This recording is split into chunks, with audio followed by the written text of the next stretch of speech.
இஸ்லாம் என்ன சொல்லிச்சு தெரியுமா? ஆயிஷா ரலியல்லாஹு அன்ஹா அவர்கள், ரசூலுல்லாஹ் 13 வயசு 58 வயசு கணக்கு போட்டுக்கோங்க. கிட்டத்தட்ட ஆயிஷா நாய்க்கு 12.5 வயசுன்னு சொல்லலாம்.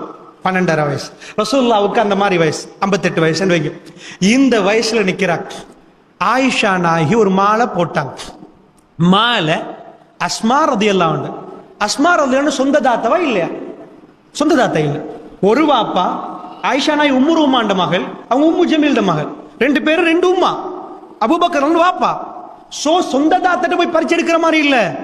அஸ்மா பின் அபீ பக்கர்ட்ட போய் கேட்கறாங்க, அஸ்மா ரலியல்லாஹு அன்ஹா மாலை ஒன்று தாங்களே. நூரலியா ட்ரிப் போறாங்க, பனு முஸ்தலக். நான் உங்கள்ட்ட கேள்வி கேட்பேன், யோசிச்சுக்கோங்க. பனு முஸ்தலக் போறாங்க, மாலை ஒன்று தாங்களே. அவங்க கொடுத்த மாலை என்ன தெரியுமா? அவங்கள்ட்ட இருந்த ஹை கிளாஸ் மாலை, யமன் நாட்டு முத்தாள மாலை. ஆயிஷா நாயகி போடுறாங்க. இப்ப பாருங்க, ஆயிஷா நாயகி கருப்பு பெட்டி ஹவுதஜில் உட்காருவாங்க.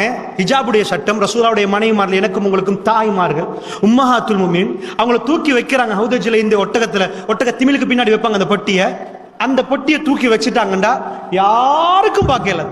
ரசூலுல்லாஹ்வுடைய மனைவிமார்கள் முழுக்க பெட்டிக்குள் மறைக்கப்பட்டுருவாங்க. அந்த சட்டத்தை யாருக்கும் பார்க்கல. உங்கள்கிட்ட கேட்கிற கொஸ்டின், ஆயிஷா நாயகி மாலை போட்டது ஏன்?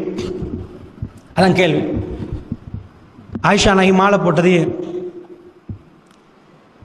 எதுக்கு? கணவனை காட்டு.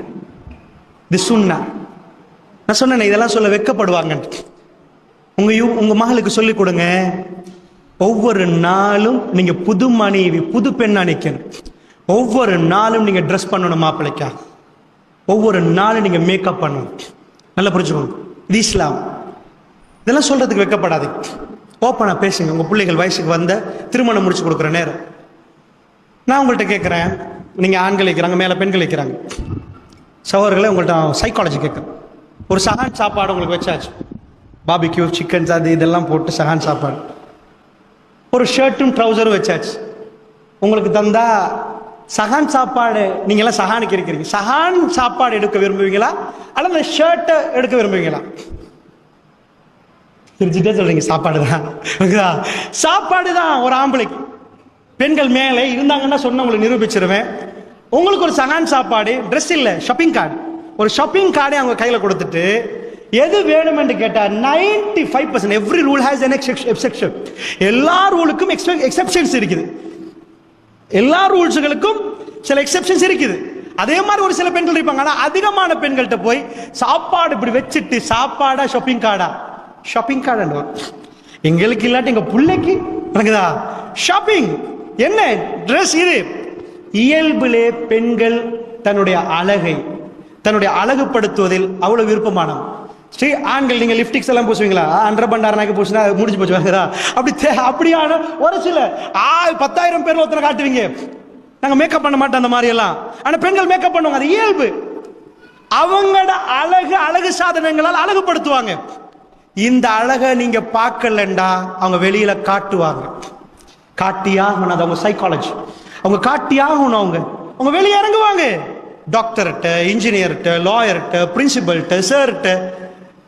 வீட்டில் வந்தா பழைய கவுன் எவ்வளவு ஃபேடா வேலுமோ அது ஃபேடாவே, கலரும் போற அளவுக்கு கவுன், பத்திக்ல எல்லாம் போச்சு.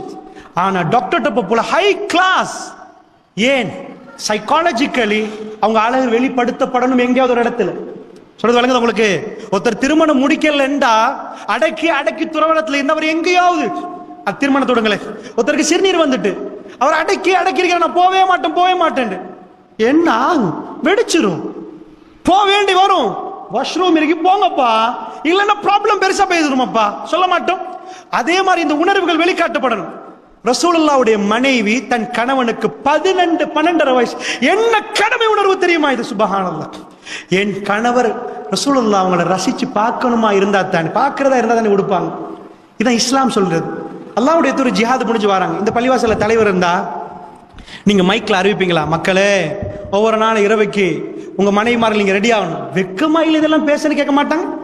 ரசூலுல்லாஹ் தலைவர் என்ன சொல்றாங்க? ஜிஹாத் முடிஞ்சு வரப்போக்கல ஆள் அனுப்பி சொல்றாங்க, பெண்களுக்கு ரெடியாக சொல்லுங்க, கணவர்மார்கள் வர்றாங்க. இதை சொல்ல வெட்கப்படாதீங்க. இது ரசூலுல்லாஹ் சொன்னது. ஷைத்தான் எப்படி மாத்திட்டான் பாத்தீங்களா? பச்சையா உட்கார்ந்து படத்தை பாக்குறாங்க, வாப்பா உம்மா புள்ளில். வெக்கமே இல்லை, அருவருப்பே இல்லை. அல்லாஹ் அக்பர், அல்லாஹ் அக்பர். எதுக்கு வெக்கம் இல்ல? இதெல்லாம் பேசுறோம் அஸ்தக்ஃபிருல்லாஹ், இதெல்லாம் பள்ளியில பேசுறதா? இதெல்லாம் பேசுறது அஸ்தக்ஃபிருல்லாஹ். யாரை பின்பற்றுகிறீர்கள் அல்லாஹ்வுடைய நல்லடியார்களே? மோசமான, மிக மோசமான நிலைமைக்கு நாங்கள் ஆளாக்கப்பட்டிருக்கிறோம் அல்லாஹ்வுடைய நல்லடியார்களே. மிக உணர்வாக நான் இதை சொல்கிறேன். அல்லாஹ்வுடைய நல்லடியார்களே, எங்களை திசை திருப்பி விட்டான் ஷைத்தான். அல்லாஹ் என்ன சொல்கிறான்? இன்னஹு லக்கும் அதுவன் ஃபத்தஹிதுஹு அதுவா. அவன் உங்களுக்கு எதிரி, அவனை எதிரியாக எடுங்கன்றான். அந்த எதிரி எல்லாத்தையும் மாத்திட்டான். வஸய்யன லஹும் ஷைத்தானு அமாலுஹும். உங்க செயல்கள் எல்லாம் அல்லாஹ் அழகுபடுத்துவான். ஷைத்தான் வந்து, ஏய் பசந்தா இருக்கு, என்ன பாரு, அங்க பாரு, நீ செய்யறது ஓகே, இப்படிதான் உடுக்கணும், இப்படிதான் நிக்கணும், எல்லாம் பசந்து. அத்தையா இப்படி உடுப்பாட்டி போனாலும் அழகு. ஷைத்தான் எல்லாம் அழகுபடுத்துவான். அல்லாஹ்வுடைய நல்லடியார்களே, என்ன ஆச்சு? இதான் இந்த உங்க நீர்கொழும்பு பக்கத்துல மல்வானில தான் நீதிபதி, நான் பேர் சொல்றது நல்ல நினைக்கிறேன், தெரிஞ்சிருக்கு. அவர் தான் தீர்ப்பு கொடுத்தார் வழக்கில். நீர்கொழும்பு ஆஸ்பத்திரியில் 2000 சொச்சத்தில் ஒரு டாக்டர், அன்றாபுர கிராமம், கூக்கிராமம், பச்சை கூக்கிராமம், அதுலேருந்து ஒருத்தன் படிச்சு வந்தான்னா உம்மா வாப்பா ரொம்ப வறுமையானவங்க, அதுலேருந்து ஒருத்தன் படிச்சு டாக்டர் ஆனான்னா அந்த ஊருக்கே எவ்வளோ பெருமை. வந்தான், அவனுடைய அப்பாயின்மெண்ட் கிடைக்குது நீர்கொழும்பு ஆஸ்பத்திரியில். ஒரு யுவதி வர்றா, ஒரு பொம்பளை பிள்ளை திருமணம் முடிச்சவன் நினைக்கிறேன். வந்தா ப்ராப்ளம், அவன் டேட் டைம் கொடுக்குறான். கவர்மெண்ட் ஹாஸ்பிட்டல், வழக்கை பற்றி நான் சொல்றது கவர்மெண்ட் ஹாஸ்பிட்டல். வழக்குடைய தீர்ப்பு 2016 கொடுக்கப்பட்டிருக்கு, ஞாபகம் சரியண்டா. ஒரு டேட்டை கொடுக்குறான், மேல் மாடிக்கு வாங்கட்டான். அதில் 6 மாடி போப்போல் உங்களுக்கு விளக்கு. டேட்டை கொடுத்துட்டு அங்கே வாங்கட்டான். இந்த யுவதி போகிறான். பேப்பரில் வந்த செய்தி உங்களுக்கு தெரியும், முழு மீடியாக்கள் அடிப்பட்ட செய்தி. அவங்களுக்கு மஹரம் தேவையா, அஜனபி தேவை? ஏன் எங்களுக்கு தனியாக போயிடாதா? எதுக்கு பாடி கார்டு, எதுக்கு பாடி கார்டு? அது தனியாக பேசணும் அல்லாஹ்வுடைய நல்லடியார்களே. எதுக்கு பாடி கார்டு? அது சம்பவத்தை சொன்னா பாடி கார்டு விளங்கும். என்னாச்சு? டாக்டர் கூப்பிட்டு இருந்தான், மார்னிங் டைம்ல உங்களுக்கு ஒரு இதொண்டு பண்ணணும். இவங்களும் போயிட்டாங்க. ஏண்டா அவங்க டாக்டரா, தெய்வம் பண்ணுவாங்க. நஅூது பில்லாஹி மின்ஹா. அப்படிதானே? அதான் அவங்க கொள்கை. சைத்தான் அப்படிதான் வைப்பான்.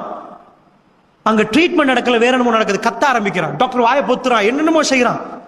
7வது மட்டுக்கு அவன் செத்துட்டான் நினைச்சு மேலே இருந்து தூக்கி வீசறான். உசுர் இருக்கிறதுனால உசுர் போது இல்ல. டாக்டர் என்ன செய்யறான்? மேல் மாடி இந்த சைட்ல இருந்து வீசுறான், மேல இருந்து கீழே விழுறான். அவ சாகல. நீர்கொழும்பு ஆஸ்பத்திரி அவசரமா ராகம் ஹாஸ்பிட்டலுக்கு அனுப்புறாங்க ஆம்புலன்ஸ்ல.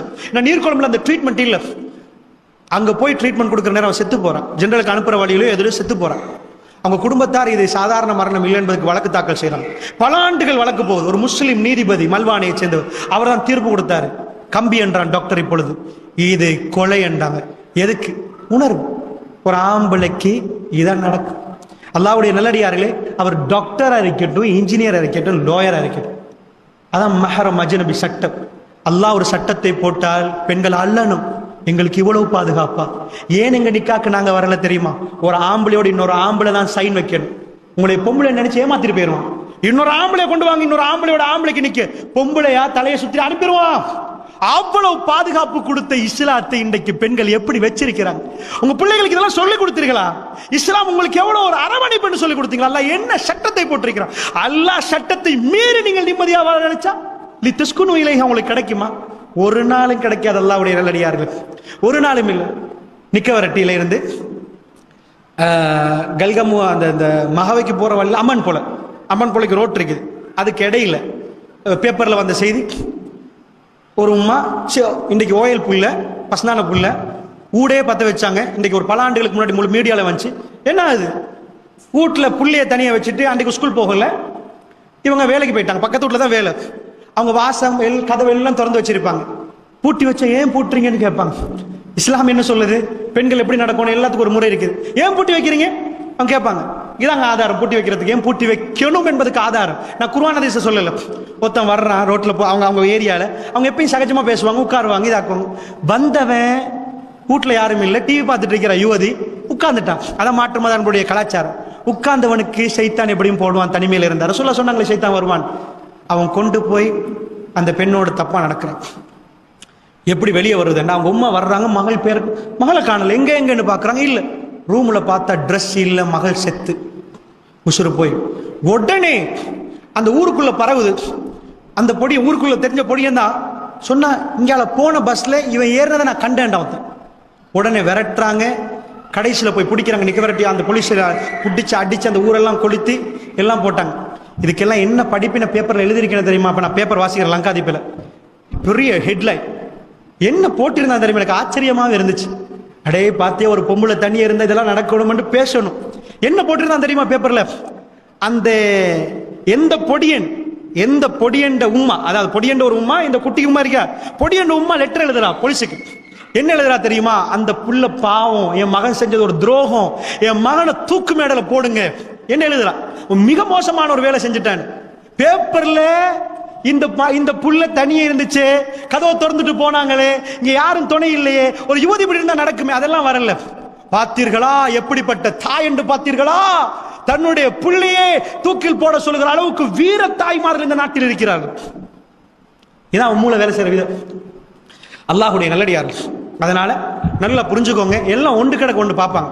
அதனால இஸ்லாம் சொல்லி தர்ற விதம் என்னண்டா, இந்த விஷயங்கள்ல, அதாவது இந்த இப்படி போற நேரம் ரசூலுல்லாஹ் வர்றாங்க, அந்த நேரத்தில் பெண்கள் வஸ்கு புகையை பிடிப்பாங்க. வஸ்குன்ற ஒரு புகை இருக்கு, புகையை பிடிச்ச மல்லிகைப்பூ வைப்பாங்களே, அது மாதிரி இந்த புகையை பிடிச்சா வாசமா இருக்கும். கணவர்மார்கள் அந்த வாசத்துக்கு ஆசைப்படுவாங்க. ஸோ இதனால ஒவ்வொரு நாளும் பெண்கள் ரசூலுல்லாஹ் சொல்லிட்டாங்கண்டா, இஷாவுக்கு பிறகு வீட்டுக்கு போங்கன்னா ரசூலுல்லாஹ் இருந்து பயான் நடத்தலாம் தானே, இன்னைக்கு ஜாமம் வரைக்கும் வாங்க பயான் செய்ய வேண்டாம். இல்லை, இஷாக்கு பிறகு வீட்டுக்கு போயிருங்க. பாதல் இஷாக்கு பிறகு உங்களுக்கு வீண் பேச்சு இல்லை, போங்கன்றாங்க ரசூலுல்லாஹ். ஹலால நிறைவேற்றுங்கன்றாங்க. மனைவிமார்கள் நீங்க தயாராகன்றாங்க ரசூலுல்லாஹ். அது அவங்களுக்கு இது உங்க கணவர்மார்கள் அழைக்கிற நேரம் நீங்கள் பதில் கொடுத்து ஆகணும். இல்லைன்றால் அந்த இரவு மலக்குமார்கள் உங்களுக்கு லானத்து செய்யும், உங்களுக்கு சாபமிடுவார்கள்ன்றாங்க ரசூலுல்லாஹ். மலக்குமாருடைய சாபத்தோடு ஒரு மனைவி தூங்கலாமா? ஏன் தெரியுமா? இவ்வளவு ஏன் ரசூலுல்லாஹ் சொன்னாங்க? ஏன் இவ்வளவு மலக்கு சாபமிடுறாரு? அவர் நாளைக்கு தப்பான வழியில போயிடுவார்.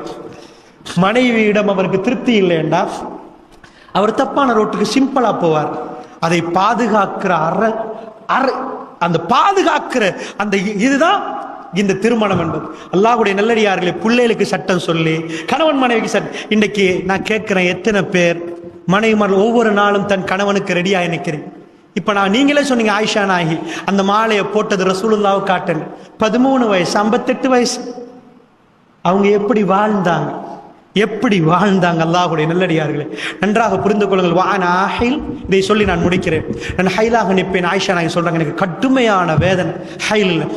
ரசூலுல்லாஹ் வருவார், ஆயிஷ் எங்கால இறைச்ச கடிச்சிங்கன்னு கேட்பார். அந்த துண்டை பார்த்து ரசூலுல்லாஹ் கடிப்பார். இதான் குடும்ப வாழ்க்கை. நான் ஹைல நிற்பேன், கடுமையான வேதையாக நிற்பேன். ரசூலுல்லாஹ் என் மடியில் சாய்ந்து குர்ஆனை ஓதுவார். நெருக்கத்தை காட்டி, உங்களுக்கு வேதனை ஆயிஷா, மனசை அமைதிப்படுத்த ரசூலுல்லாஹ் காட்டும். இதுதான் குடும்ப வாழ்க்கை. அல்லாஹ்வுடைய தூதர் உலகத்தை விட்டு பிரிந்து விட்டார், எல்லாத்தையும் தெளிவாக காட்டி விட்டார். அல்லாஹ்வுடைய நல்லடியார்களே, இந்த குடும்ப வாழ்க்கை எங்களுக்கு வர வேண்டுமாக இருந்தால் நானும் நீங்களும் அணுவணுவாக மார்க்கத்தை பின்பற்றணும். எல்லா செய்திகளையும் மார்க்கத்தில் ஒரு பகுதியை மட்டும் எடுத்து பின்பற்றினா இன்னொரு பகுதி இல்லைண்டா எங்க